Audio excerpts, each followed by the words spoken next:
Hi, everybody. Hey, Maryann. Hi. Hey, how's it going? Good. Nice to see you guys. Thank you very much for joining me today. I really appreciate you guys giving me your time. I know how everyone is super busy, so I really do appreciate it. As we kick off the live stream, I kind of wanted to do a quick intro of kind of who you are, where you are today, a little bit about your industry experience. So I'll kind of kick it off for those that don't know me. My name is Maryann Pagano. I am BlackHawk Data's Chief Executive Officer. We are a solutions provider in the New York, New Jersey metro area. So thanks very much for joining, Fran.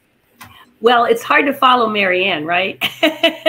Chief Executive Officer and founder of BlackHawk Data.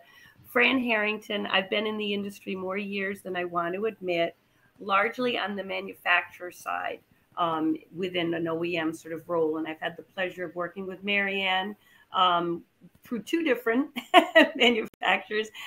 So a lot of experience there. I have had leadership roles. Right now, I'm termed a national account manager with Vertiv, which was the former Emerson. So the power IT industry is pretty much where I've spent most of my career. And I'm having a ball working with partners, always channel focused. So thank you, Maryann. Thank you for inviting me. Thank you for coming. Cass. Hey, everybody. My name is Cass Cooper, and I am the DEI community leader at the Channel Company. I think of all of us, I am the newest to the channel. I've been in this space for a little over a year. My background is in inclusive leadership and equity and events and hospitality and just making people feel warm, welcome, and included in as if they belong. So I'm glad to be here. Just glad to hang out a little bit.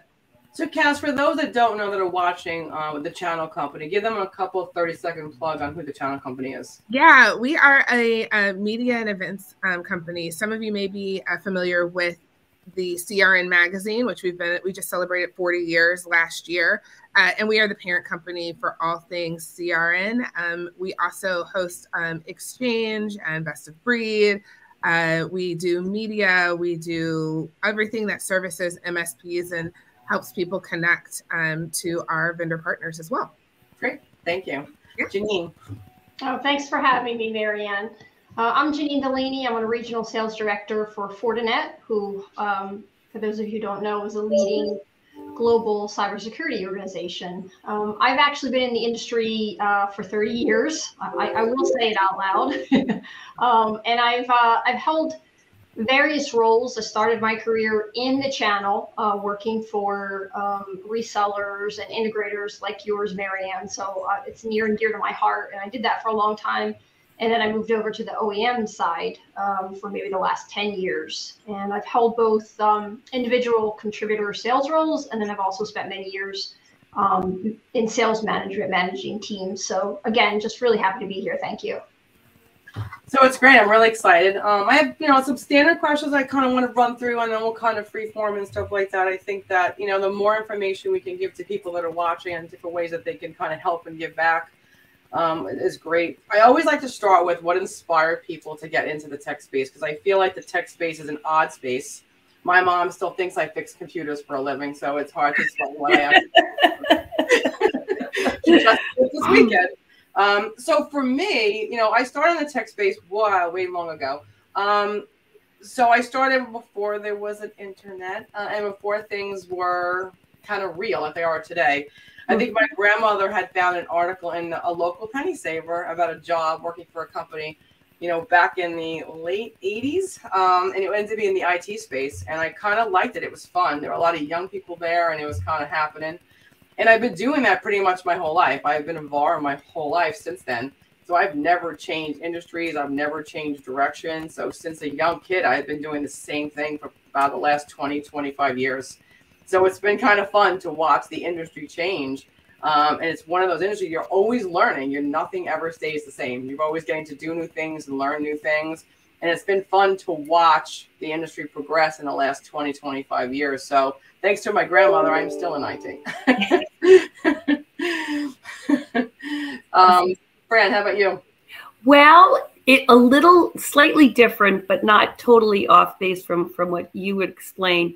I'll start by saying one time when I really explained to my kids, I have 3 kids and I'm a single mom, what I did, because I was like, getting tough in what I do. And they go, "Oh, Mom, everybody at work loves you. How could you be in any sort of concern about your job?" And I said, "Well, I go in data centers and I assess," and they all of a sudden they had this look of terror on their face, like, "I don't know about Mom doing that." So I started life as a college professor, actually, and in public relations. So I was a writer, pretty much, and I did a lot of writing, technical writing, and I found that I would look at the insurance industry, the biotech industry, IT in general, and I found myself gravitating from a comprehension perspective to IT. And lo and behold, when I did make a venture outside of academia, I got a job in IT.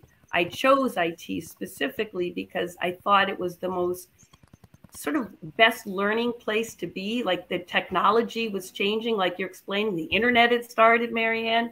Connectivity was becoming an issue. And I said, wow, this is much more interesting than anything else that I could get involved in. And I was lucky enough to land a role in IT. And I've been there 25 years. So not totally started there, but definitely during my earning years, I have been in IT, and I love it. It's great. It's a great space. So, Cass, you're obviously the newer one of all of us. What led you there?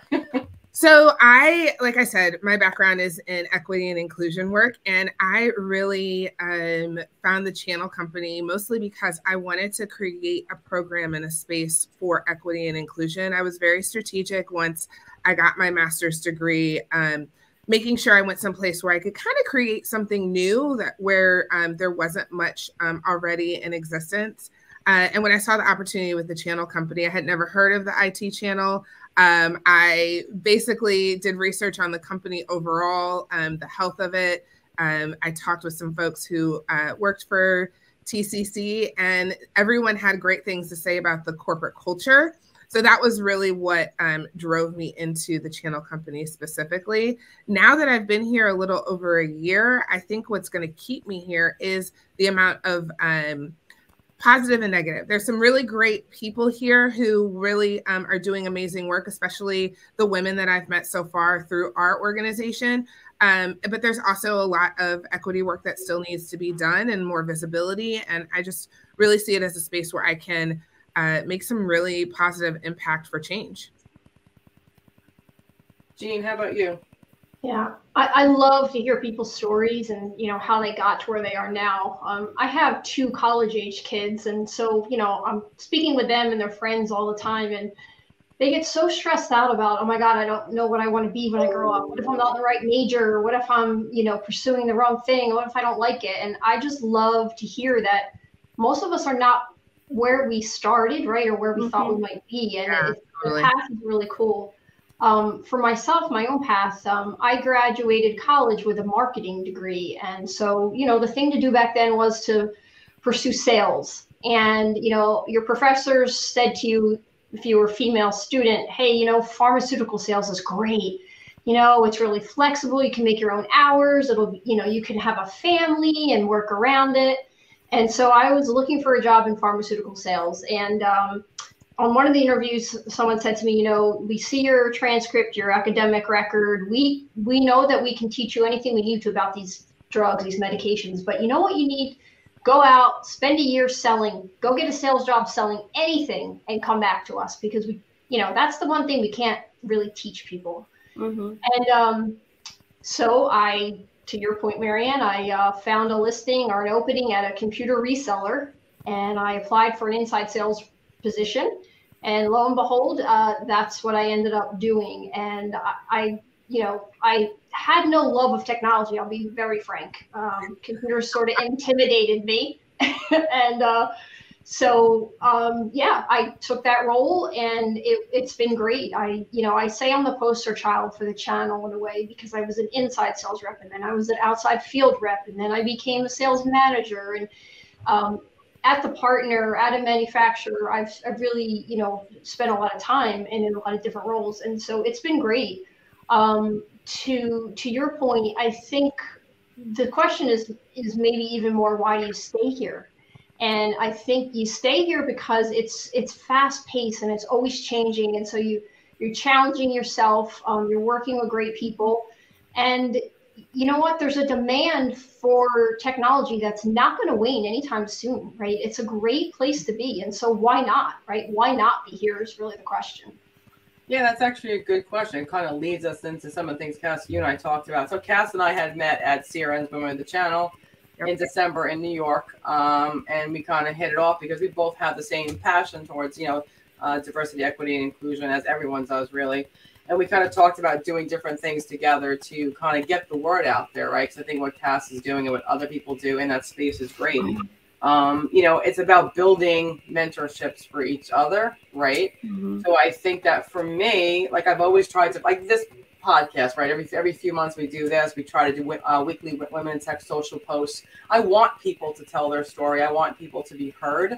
I think that as an inside sales rep, Jeanine, myself, right? I was an inside sales rep 5 years ago, right? Today I'm a CEO of a company, right? So it's kind of watching people be able to do that. And like Cass, like we said, mentor each other, right? Help each other. And how can we support each other to see more of that?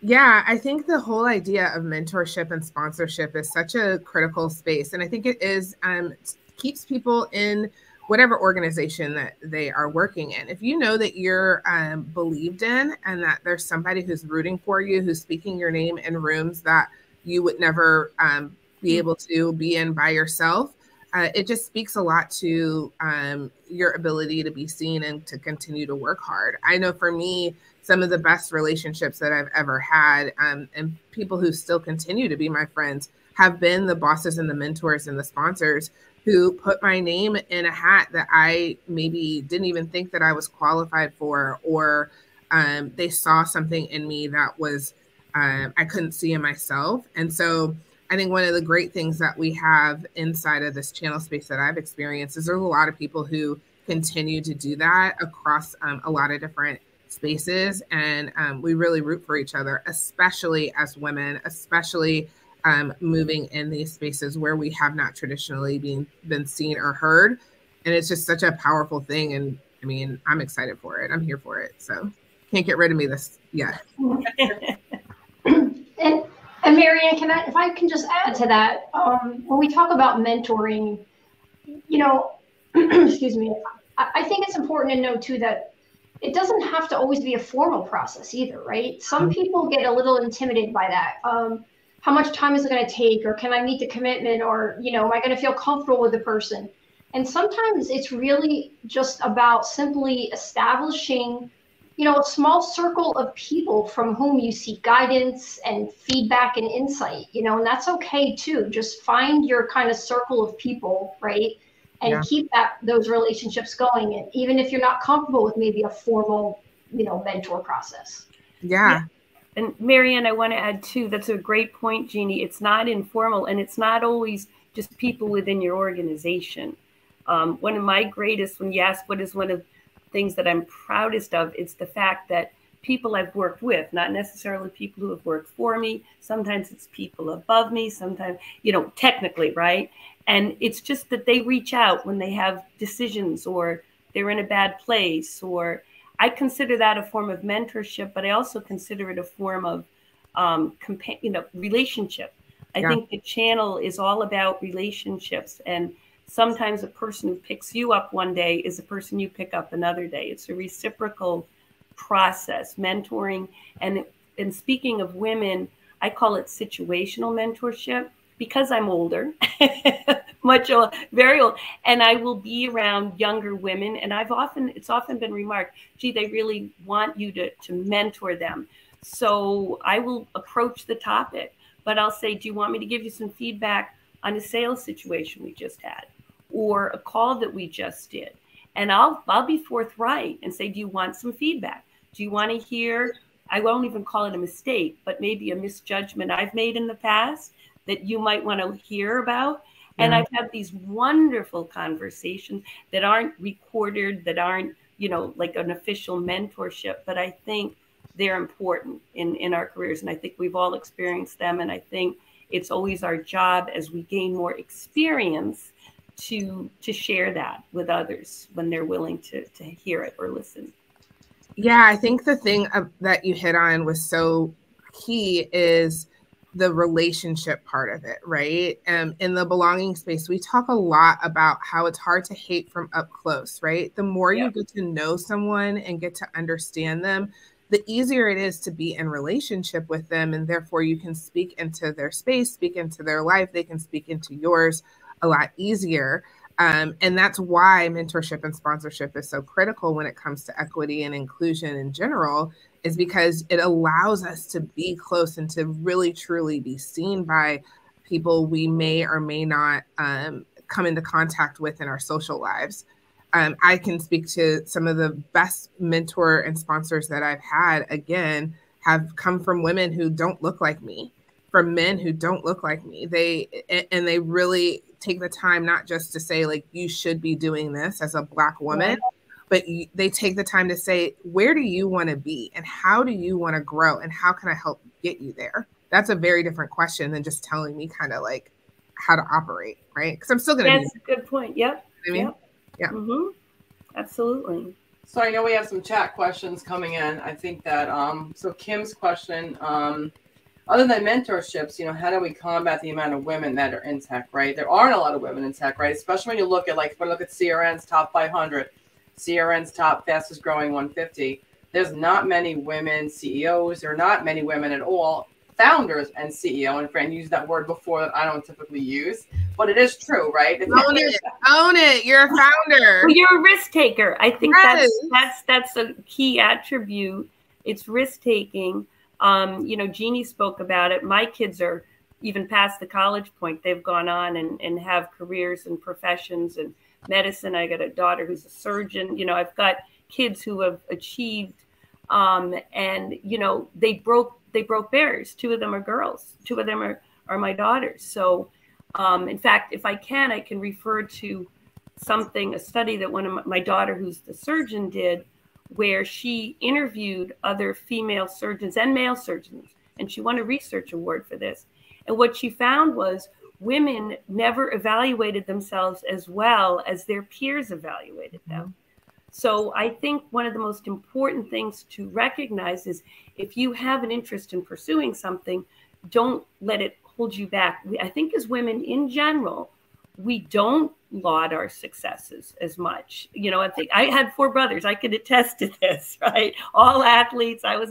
So I think it's very important to create the perception that you can do something.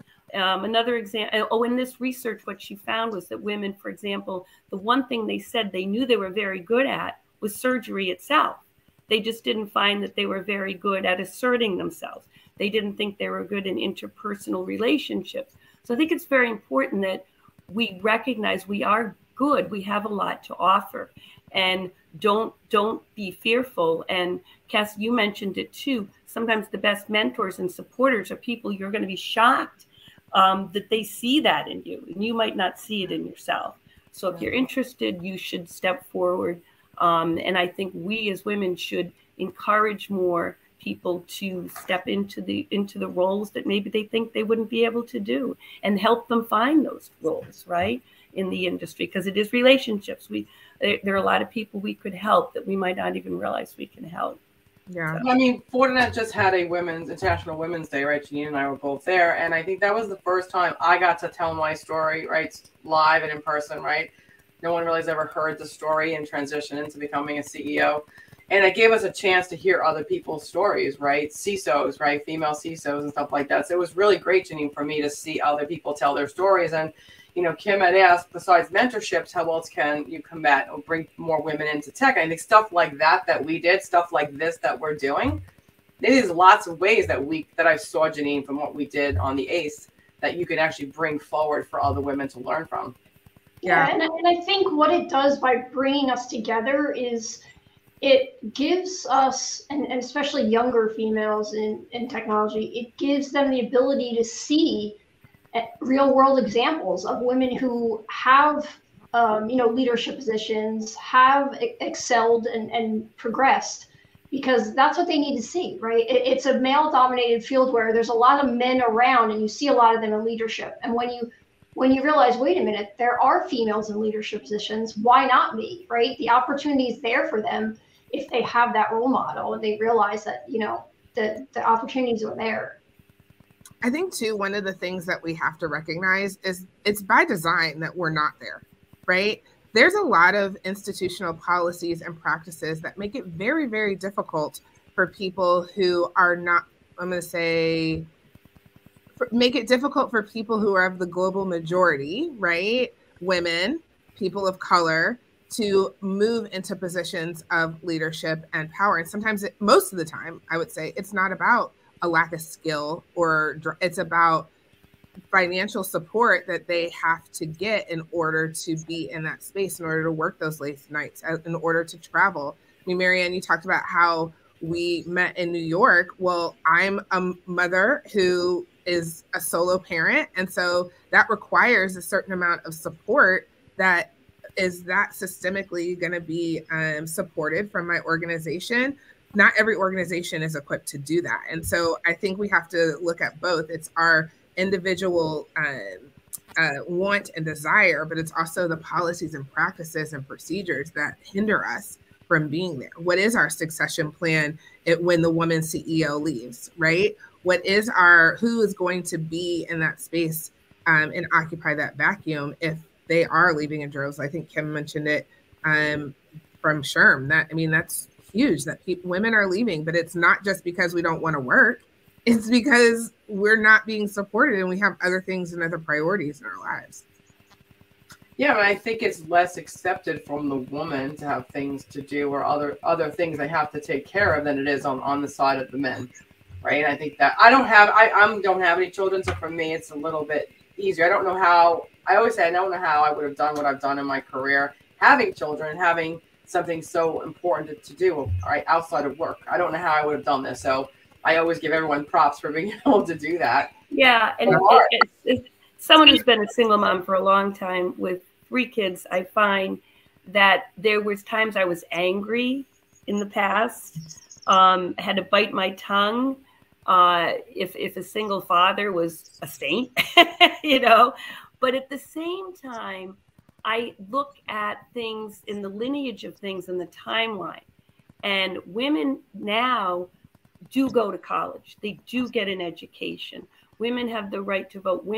There's a lot of advancements in a short period of time. Corporate America, where I have lived for the most of my life, is more of an institution, right? And harder to evolve within that. But Maryann, I look at you and I have to cite this. You would have done what you would have done whether you had children or not. You have a passion to take risks and be a leader. And I'm not just saying that, I give you props here, it's true. So that passion happened and you always had the talent, but it was that risk, right? Taking that step. And I totally understand the financial side. You've got to balance. It's a balance. It's all, for me, I remember one of my favorite female mentors that I had in my career saying to me, some days the kids win and some days work wins. And I kept that to my heart because it's true. And I have found comparatively my work situation now compared to what it might have been like 20 years ago, totally different. It's totally different. I could go now and see my kids play a game or do something. Whereas 20 years ago, no, I had to make a conscious decision not to. And I had to watch my kids grow up, they let themselves in after school and they're all fine. They all survived. I think I'm a believer in that. And that speaks to the power, though, of technology, because my little person is 7 and I can leave here, take her to gymnastics, get on, and actually Fortinet is the security place at the gymnastics place. I'm just going to plug you there. And I can get on my laptop and watch her in the gym for 2 hours. Absolutely. Able to still be engaged and take meetings and all that. But I do that all through tech, right? And so I think it's the power of how the space that we work in actually gives us the ability to do things that we couldn't do 20 years ago. Absolutely. Well said, and an excellent point. So it's all evolving. Yeah. So I think as we talk about it, it's very important to think the timeline is moving forward for the opportunity. And our daughters are, all of us, but certainly education is an enabler. I also think it's this may sound a little silly, but I think it's very important that even athletics has a certain gender equity to it now, which it never had. So there's the mental and the physical reinforcement that women are equal. So I think it's really it just has to be executed better, right? It just has to start happening more. But it is definitely, I think, part of the reality of the space. And you're right, in tech, it's well respected. And I think that's why you've seen more CEOs within tech companies for that very reason. So we have a question from Esther on her cybersecurity cert. Jeanine, I don't know if you're comfortable answering that, since you are the cybersecurity person on the call. I mean, it was great because in your event on the 8th, there was a lot of cybersecurity specialists that were female. I actually didn't know there were so many females that were CISOs. Yeah. And you know what? We see that increasing all the time. I mean, there's definitely a skills gap in cybersecurity, and then it gets even broader when you look at females in cybersecurity specifically. But, you know, I think one of the things that we're doing here at Fortinet is we've made all of our certification training free for everyone. We did that at the beginning of the pandemic. So you can be a student, you can be someone at home, you could be a professional, and be able to, you know, take those classes and make yourself more knowledgeable and kind of, you know, build your skill set around cyber. And, you know, and there's other resources out there as well. But, you know, we're trying to make sure we do a lot with, you know, not just females. We do a ton with veterans, trying to get them trained and into cyber when they come out of the military. So, you know, just keep an eye out there and look for things, because, you know, there's a lot of resources right now that are, you know, don't have to cost you money either. I think, Esther, too, what I would encourage is you can use mine as an example. If you go into my LinkedIn and you search for people who are in the cyber field, like, introduce yourself. I find that a lot of people are very open to a very warm introduction and, you know, hi, I'm looking for XYZ, or I see that you're in this position and I would like to, you know, sit down and talk with you quickly over your experience. I think sometimes having that ability to speak into people's inbox in a very real way can be successful. A little hack that I learned is look and see what their last 90 days of activity are, because sometimes people don't respond, but it's not because they never got the message, because they're not active. So feel free to jump into my connections. I'm happy to connect with you and connect with whomever, just to help you out. Yeah, I mean, that is the important part, right? I mean, a lot of times I had someone reach out to me after one of these events, and she was like, hey, do you mind if I stop in and have coffee with you one morning, just to kind of really hear your true story and how you got to where you are? And that was kind of cool. It's like, you want to hear my story? Like, when did I become important? You know, it was kind of fun for someone to come in out of the blue who was a young female in tech, just starting in the tech space. And Jeanine, in that sales role, right, Fran, where you're new to the sales role, new to the tech space, all the guys are kind of getting the leads, and you're just kind of struggling along and figuring out how do you make your mark. And it was a conversation I'm used to having, right? So it was kind of nice to see people reach out, like you said, on LinkedIn. You know, hit me up on LinkedIn. I'm more than happy to have conversations. Like, it doesn't have to be formal mentorships. It could be anything. It could be an ad hoc 10, 15-minute conversation so that you're building your reputation in the industry. And I always tell people I built a lot of the business on my reputation. I spent 25 years always paying it forward and always being good to people. When I needed the help, people like Fran, Jeanine, you guys were all there when I needed the help, right? When I was like, oh God, what did I do? I have no more paycheck. You know, you guys were there for me. I know Val is on, right? Having the CRN executive leadership team, having people that have balanced me when nobody was there, right? You have to find those people that keep you balanced, that keep you sane, you know, that help forge you forward. Because it's very easy as women to step back and slip back and go back to your cocoon of, okay, well, I'm more comfortable being this person. But those outgoing people who want to be something more, they need a little bit of encouragement. Listen, I still need a lot of encouragement. We all do. I always err on the side.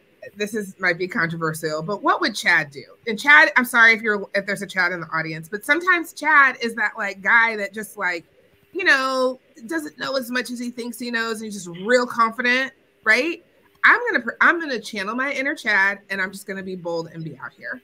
because Right. I think that like there's sometimes there's a man out there who doesn't know as much as you. I think the statistic is when it comes to just applying for jobs, the skills gap, right? A man will apply for a job if he is 60% of the criteria, whereas most women wait until we meet 85 to 90% of the criteria. And so just think he's out there getting this job and all these things, and he is massively underqualified. Right. That is so true. So I know. Well, it goes back to that No, it study is. I I mean, mentioned we from my wait. daughter. Yeah, Yeah. we want to check every box, right? Oh, wait, there's one box I can't check. I must not be qualified. That's right. And you can't think that way. And Yeah. I think that to me is like the perfectionism part of trying to be in these roles, and just realizing that perfectionism is not a thing, and you know, perfect is the enemy of done. So keeping it like moving and just saying, you know what, I'm gonna try, because let them tell me no, because let them tell me that I can't do it, rather than me disqualifying myself. Right. There's I'm sorry, I was going to say, Maryann, you met one of our female engineering directors here at Fortinet at that event, and she said that she on paper was not qualified for her last 3 jobs. Wow. But yeah, and she's excelling, and she will continue to do that. But you know, the point was someone gave her a shot, because it's not all about just what's on this list and do you tick every box, right? It's about experiences and your interpersonal skills and all of those, and soft skills, right? That you can't really explain on a resume or an application. Right. So yeah, it's you have to take the leap and not wait for that perfect time, because there's never going to be a perfect time. Never going to be a perfect time. No, there was, this is kind of, you made me want to just recall a very funny story. I hope it's kind of funny, Jeannie, how I got into management. It was because I was pissed off at somebody. I'll never forget it. I was on the call center, and I won't name the organization, and someone who, they were looking for managers within the call center. And I was just like, I can't do that job. Same story. I can't check all the boxes. I've never been in management before. I've been only doing this job for X amount of time, blah, blah, blah.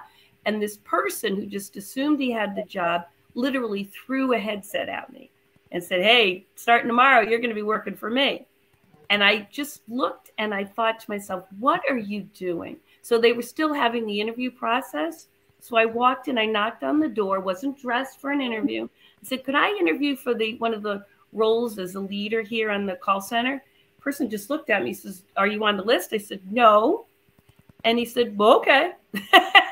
So I went in the office and we spoke for about an hour. And I was walking out and he said, you can be damn guaranteed that you will be a leader tomorrow. He said, don't tell anybody, but there's no doubt I'm going to hire you.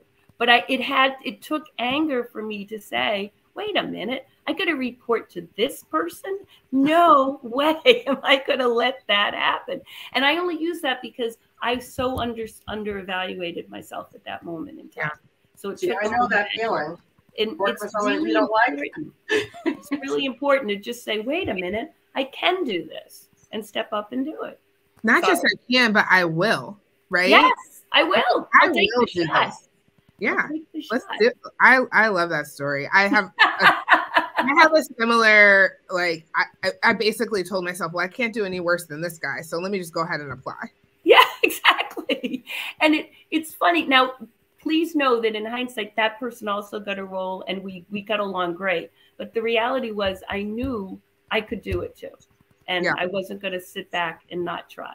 So I think when people don't try, they really don't give themselves enough credit. Most of us can. So, which kind of rolls into the question of, if you had to think about in your career, what some of the hardest lessons you've had to learn. I think for me, it was being confident in myself, and I struggle with that even today. I think one of the questions, Jeanine, they asked me at the women's event was, how long did it take you before you used your title?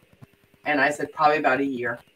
I hid behind any other title that I could. I think my hardest lesson in my career is being confident in myself and being able to portray that forward, right? Although I'm still not confident today all the time, I use my title to help encourage others. So, Jeanine, for you, what do you think is one of the hardest lessons that you had to learn? Oh, I'm still trying to perfect balancing a work life and a home life. I mean, that really has been the one thing that's been the hardest lesson for me.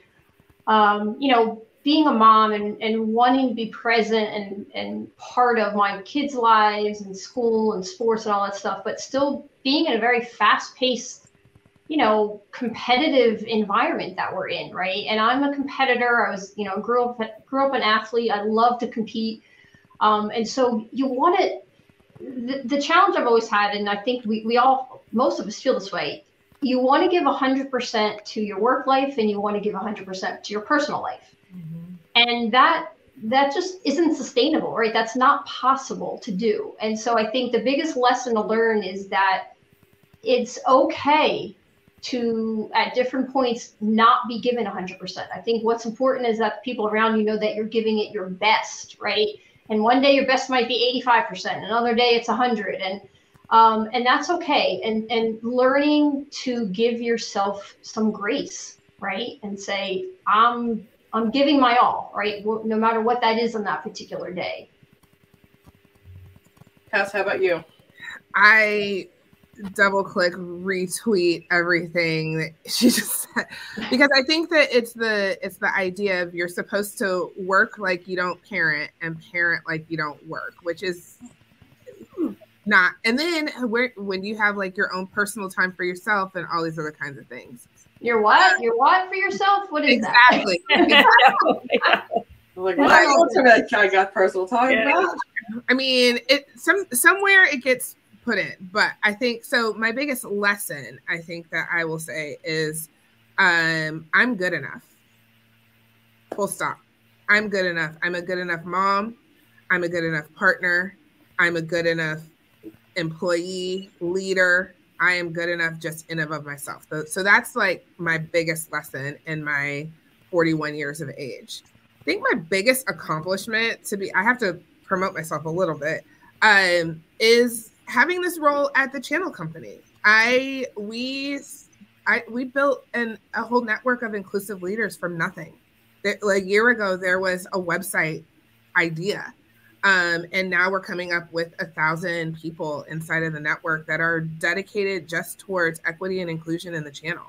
And I just am so proud of that. I think that, you know, there's people in our audience and in our organization that said we need something here, and my role was created for that, and we're killing it. Like, we're really doing great, and I'm just really, really, really proud of not just myself but my team. I see Jackie's here as well from the Women in the Channel Leadership Network.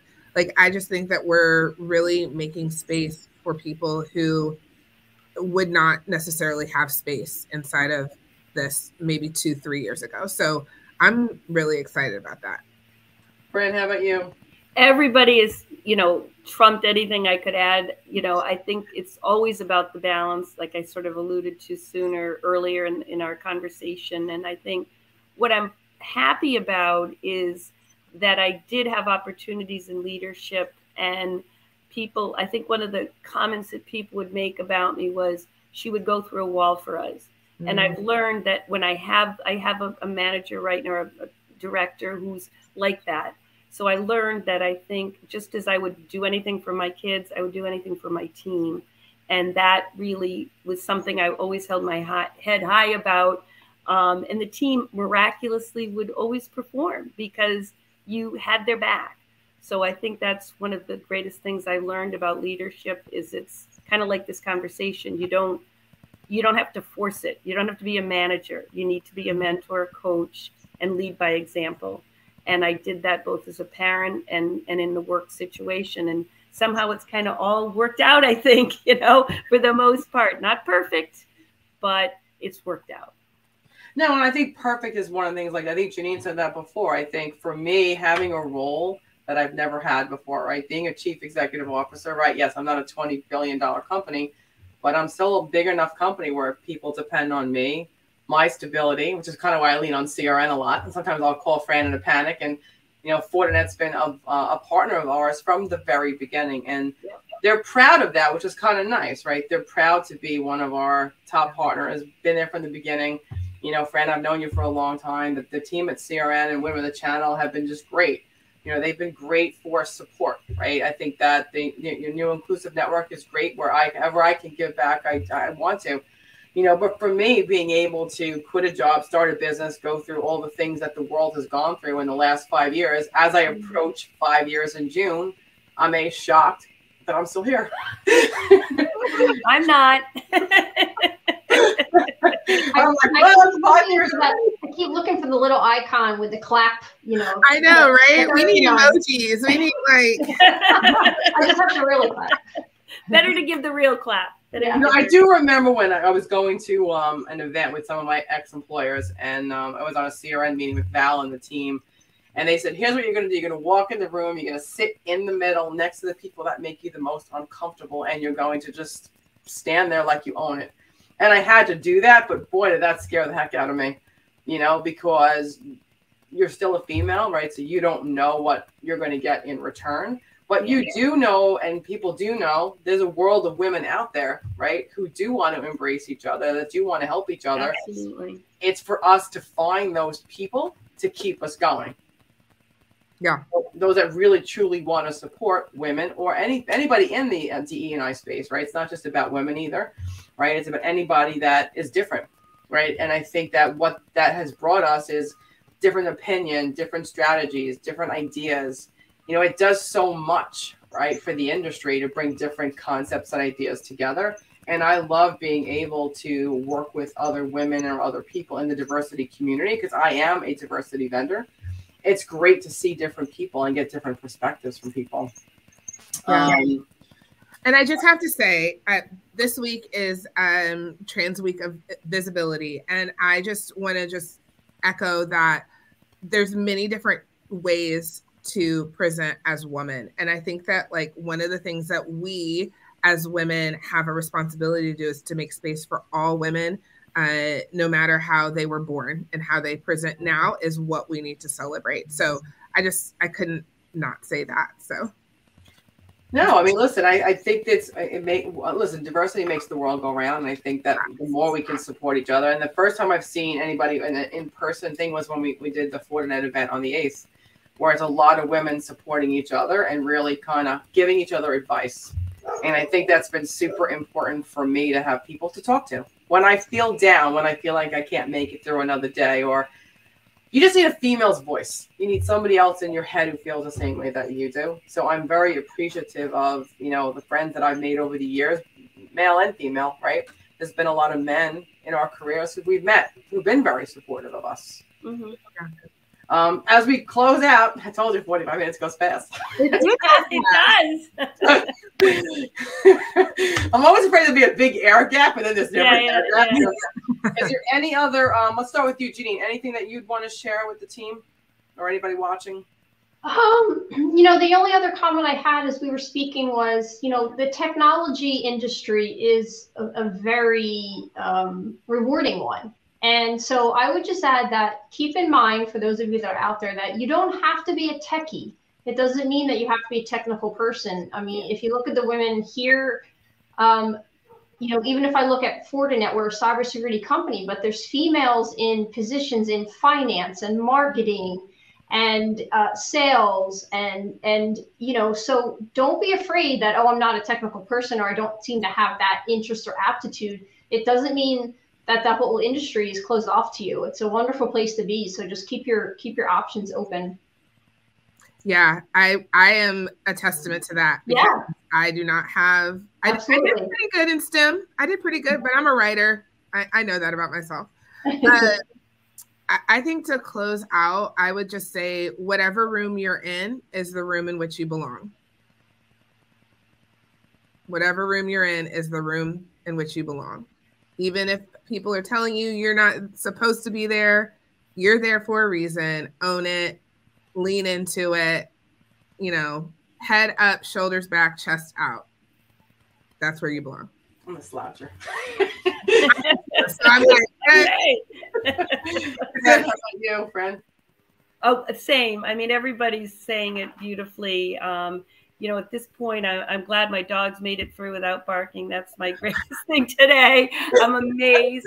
I've become the dog whisperer is one of my side things. But no, it's you're absolutely right, Cass. It's about owning your space, believing it, and not being afraid to change, not being afraid to leave a comfort zone, but keep it.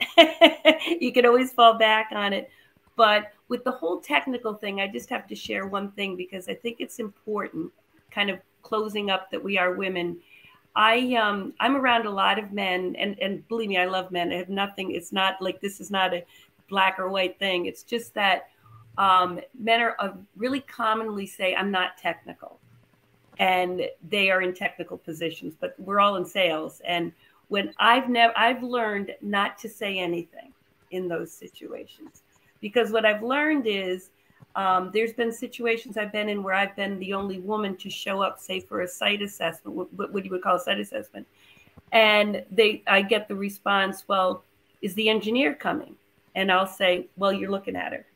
So I've learned to take on a role that I never thought I could do in comfort, from a comfort perspective, because Cassie, I'm a writer too, communicator. You can get all the information and data you would need because you're on site and you can learn. So what I'm trying to share is don't ever say you cannot do something, even if you notice men saying that they cannot, because it will be a black mark against you. And I'm only saying that because I've learned it. So I learned to just not show any inadequacies up front. I'm not trying to be perfect, but I'm just not going to admit maybe where I do have a deficit. And lo and behold, maybe I'll actually be pretty good. So talk yourself into the perception sometimes, and don't just gravitate to what you know well. Allow yourself to believe you can be more. Yeah. That would be my last thing that I've learned.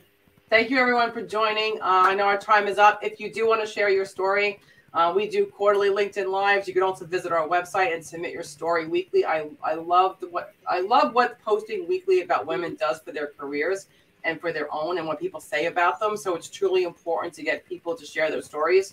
There aren't enough of us. But thank you all again, and we'll see you next time. Thanks. Bye, everyone. Thank you. Thank you.